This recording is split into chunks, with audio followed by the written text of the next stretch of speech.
Good morning, y'all. I keep saying morning. It's officially afternoon, so happy afternoon. How are things going so far? Good? Okay. Love to hear it. I heard like a yell of some sort. Okay. Love it. Thank you for sharing it. Friends, it is wonderful to be here with all of you. And I know that you're eating, but I have a question. Who thinks that they're really good at push-ups? Is there anyone? Yeah? Seriously? Okay, I saw two people over here. Would you be willing to do some push-ups? Yeah? Okay. Whoever thinks that they can really, like they're really good at push-ups, I'm going to need you to come up front and demonstrate. So we have like one person over here. Let's give him a round of applause. Okay, come on over. If there is anyone else who thinks they're really good at push-ups and you want to try it, come on over. Thank you so much. Okay, you think you're great? Okay, come on up. I don't know if it's balanced right. Okay, great. Anyone else? I need like one or two. Okay, and then that's it. Anyone else? If you're coming up, you're on your way up? Okay, great. We're going to have you go sideways, so you're going to face me. Thank you. Okay, we're going to try to have you beat the Guinness Book of World Record. We're going to have you try to beat the Guinness Book of World Records to see who can do the most push-ups in 1 minute. But here's the deal. You can't like do the worm. You know, it has to be like straight arm, straight back. And as soon as you stop, like you're done, right? Okay. As soon as like you're done, like if you waver for more than like, a few seconds, then you're done. Okay. I'm going to try to count, but there's 3 of you. Can you two be counters for me? Okay, so you are going to, what's your name? Gavin. Gavin, hello. Okay, so you in the front, can you count how many Gavin's doing? Okay, great. What's your name? Joe. Joe. Okay, can you count how many Joe's doing? All right, and what's your name? CJ. CJ, I'm going to count how many you're doing. Okay, are you ready? Can we have the countdown on the screen? And go. Okay, 1, 2, 3, 4. Can't do the worm. 7,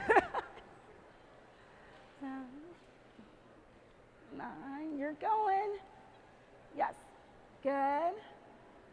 1. Okay, very good. High five. Way to go. Guys, keep going. CJ, great job. Gavin and Joe, they're still going, y'all. And there's 32 seconds. They are counting. Love this. Can we cheer them on? This is pretty awesome. I'm high-key impressed. Okay, keep it going. 17 seconds. Keep going. Oh, the struggle is so real. 10, 9, 8, 7, 6, 5, 4, 3, 2, 1. Great job, fellas. Okay. Whew. Wait, stay on. How many did Gavin do? 49. My guy, that's impressive. How many did Joe do? 55. Dang. I have no prizes for you except for bragging rights. Great job, guys. Way to go. You're welcome. That is insane. 55 and 49 push-ups. And CJ, way to go as well. Very proud.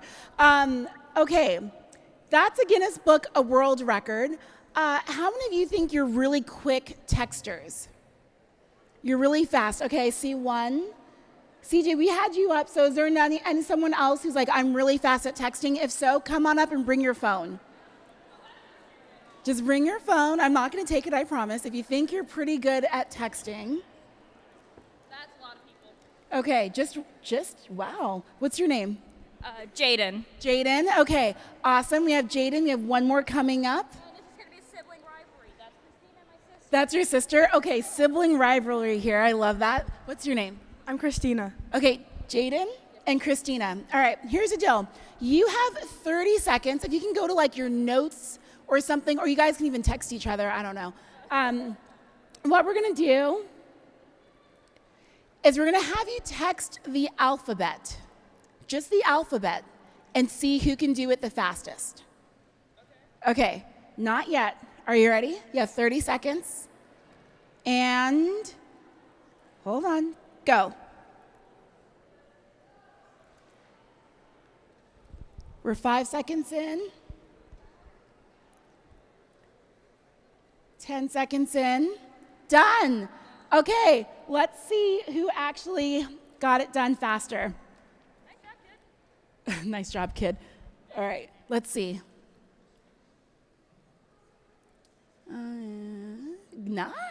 Nice. Very well done. All right, let's give these two a hand, a round of applause. Thank you so much, Jaden and Christina. Okay, here are some fun facts from the Guinness Book of World Records. The most push-ups done in 1 minute is 77. So that's like straight back, chest to the ground, all the way up, 77 push-ups.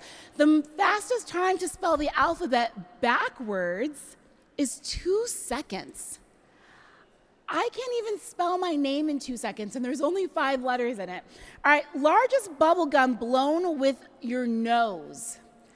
11 inches. Notice I didn't have you do that one because that's just gross. Nobody wants to see that. Okay, there's some other fun facts. Has anyone ever done a Rubik's Cube? Has anyone ever finished a Rubik's Cube? Gosh, teach me your ways. I've really tried. The fastest time to do a 3x3 Rubik's Cube is 3.14 seconds. This kid, Max Park, has like a lot of the Guinness World Records for different types of Rubik's Cubes. It's really interesting. Guinness Book of World Records. Okay, here's some other ones. You know Mount Everest, right? It's the highest point in our world. It is 29,032 feet. Has anyone ever been to Mount Mitchell here in North Carolina? Okay, I looked it up. It's about 3.5, 4 hours away. It's the highest point in North Carolina. Mount Everest is over 4 times that height. And there are people who've climbed it not once, not twice, but this man, Kami Rita Sherpa, he has climbed it 24 times. And this woman, Lakpa Sherpa, she's climbed it 9 times. Y'all, let me tell you something about Mount Everest. There's an area literally called Death Zone. And people are like, oh yeah, let's go ahead and climb past the death zone. It is so dangerous that there are bodies left there, people who've tried climbing Mount Everest and they've died, and their bodies are just there kind of as a monument. They don't bring them down, although I think they're doing something to clean up the bodies that are there. But it's dangerous, and yet people are continuing to climb Mount Everest. I wonder why they do this. Do you ever wonder why people put themselves in harm's way, or why they try to reach these Guinness records? Like, what's the point of having your name in a book for blowing the largest bubble with your nose? Like, that is going to be the legacy that you leave for future generations. Well, kids, or grandkids, let me tell you, back in my day, chewed gum, put it in my nostrils, and blew. There we go. Like, what is it that makes people want to do these things and get their name in a book? I think it has to be more than just fame. It has to be more than just wanting your name in a book. There's something that is propelling us, that is moving us to do these things. And in the Catechism of the Catholic Church, paragraph 27, it says this: the desire for God is written in the human heart because man is created by God and for God. And God never ceases to draw man to himself. Only in God will he find the truth and happiness he never stops searching for. Friends, are you hearing that? It is only in God. There are people who are thinking, you know what? Having the most likes, having the most followers, having the most views, going viral, that is going to bring me happiness. Having popularity, having people know my name, that's going to bring me happiness. Having money, having whatever material items, whether it's shoes or clothing or technology. We have iPhones that come out every year. What will actually satisfy the human heart? We hear that it's God. And why is it God? It's because God is the creator. God has created everything. There is nothing in this world that God has not had his hand in. And in this creation, he has not just created, the beautiful trees and the mountains, but he's created you. In all of your intricacies and all of the beauty in which you are made, God has created you. And in creating you, he has put a desire for him on your heart. The desire for God is written in the human heart. That is why God is the author of life. In your creation, in your being, God is written into your heart. So your happiness, your joy, you will never be satisfied fully and completely unless you have God in your heart and in your life. The paragraph continues. It says, the dignity of man, and we know that when we say man, it is humankind, women, man and woman. The dignity of man rests above all on the fact that he is called to communion with God. We are called to a friendship with him. For if man exists, it is because God has created him through love, and through love continues to hold him in existence. He cannot live fully according to truth unless he freely acknowledges that love, and entrust himself to his creator. Friends, you were created by God who is love. In 1 John, it says God is love. So therefore, if God is love and you are created by love, that means that you too are love. And again, it's not this fluffy stuff that we see on television. It's not the, syrupy, like, oh my gosh, I love you.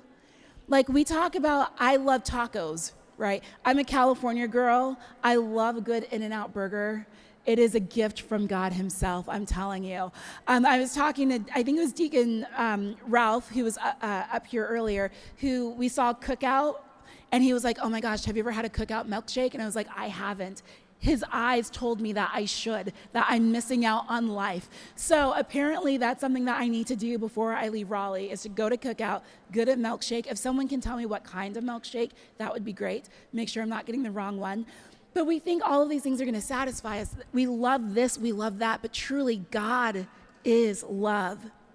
And love is hard. Love is sacrificial. Have you ever read about love is patient, love is kind? Are you patient and kind to your siblings? Some of you are like, okay, where's the confession line? Yeah, we are not always patient and kind to our family members, our parents, the person at our school that we don't like. We're not always kind to other people that we don't know, and we just kind of judge from afar. But God, who is love, made us out of love. We are called to be loved as well. That means people should treat us, truly the golden rule, people should treat us the way that we treat them, which means we have to treat them well. So we are made by love to be loved and to love others. If we actually truly lived by that, how different would this world be? How amazing would it be if we actually lived by the commandments and the catechism? In Psalm 131, I want to read it to you. I don't want to just share it. It's really amazing when we think about who we are, how God has created us, and how we should treat ourselves and one another. I want to read this from Psalm 139. And as I'm reading it, I want you to look at this picture and pray with it. It says, "O Lord, you have searched me and you know me. You know when I sit down and when I rise." Like God knows everything about us. He says, "When you discern my thoughts from afar, you search out my path and my lying down. You are acquainted with all of my ways. Even before a word is on my tongue, Lord, you know it altogether. You beset me, you go before me, you go behind me, you lay your hands upon me. Such knowledge, it's too wonderful for me. It's so high I cannot attain it. Where shall I go from your spirit? Where should I flee from your presence? If I ascend to heaven, you, God, you are there. If I make my bed in Sheol, you are there. If I take the wings of the morning and dwell in the uttermost parts of the sea, even your hand shall lead me, and your right hand shall hold me. If I say, let only darkness cover me, and the light about me be night, even the darkness is not dark for you. The night is as bright as day, the darkness is as light to you. For you did form my inward parts. You knit me together in my mother's womb. I praise you, for you are fearful and wonderful. Wonderful are your works. God knit you in your mother's womb. I love this image of that imagery of being knit in our mother's womb. That means we are not sloppily made. With all of our intricacies and all of the beautiful things about us, if you run your fingers through your hair and even the smallest hair falls off, God knows how many hairs are left on your head. He knows all the things about you, and that's hard sometimes because life is difficult.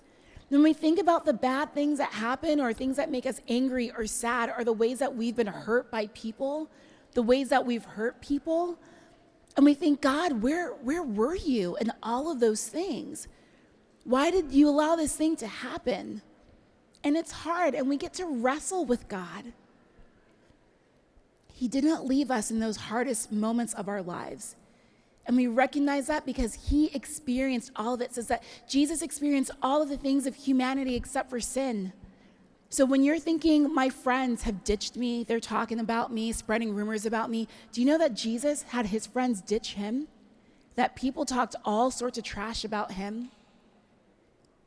Do you know that Jesus experienced pain? I mean, the crucifixion was not painless. He also experienced the joys and the beauties of life, like the wedding at Cana. I always wonder if Jesus was a good dancer. Did he dance at the wedding of Cana? Jesus experiences all of these things, and he is not far from us when they happen. He knit us together in our mother's womb. And he tells us that we too are called to live a life that desires the beauty of just going higher. Again, we saw in the Guinness Book of World Records that there's some really silly things that people do. But what about the things that actually matter? This is an image of Blessed Pier Giorgio Frassati, and I found out today that he will, as of next year, he will no longer be blessed, he will be Saint Pier Giorgio Frassati. When he was a young man, about 4 years old, so just a child, a little boy and his mom came to his house in Italy, and he saw that this little kid came and they didn't have any shoes, and they were going door to door asking for help. And he was only 4 years old, and do you know what he did? He took off his shoes and he gave it to the little boy. At such a young age, he realized that he had much, and to whom much is given, more will be required. So he took off his shoes and he gave it to this young man. When he lived his life, sometimes we think about saints and they're the ones on the holy card with their eyes up to heaven and they're not doing anything. And it's like, man, I have to be super, super holy to be a saint. You're just called to live your life and live it to the best of your ability for Jesus. One of my favorite things about Blessed Pierre is he had a group of friends called the Shady Characters, and they would go around their community and play pranks on people. Like, do your friends ever do that? They play pranks on each other? I love that because they're normal people. And one of the things that he would do with his friends is he would say, listen, he loved all sports. He loved being active, riding his bike, climbing mountains, doing all sorts of things. So he would tell his friends, listen, if I can beat you in climbing this mountain, you have to go to mass with me. If you beat me, I'll do whatever you want. So they would race to the top. They would hike or climb. They would race to the top. And sometimes he won and sometimes he didn't. But no matter what, he would always ask a priest to be at the top of the mountain and celebrate mass outside. So whether he won or lost, they would have to go to mass. I love it. He would do such funny little things like that. When he died, he actually contracted, I believe it was like tuberculosis or something of the sort.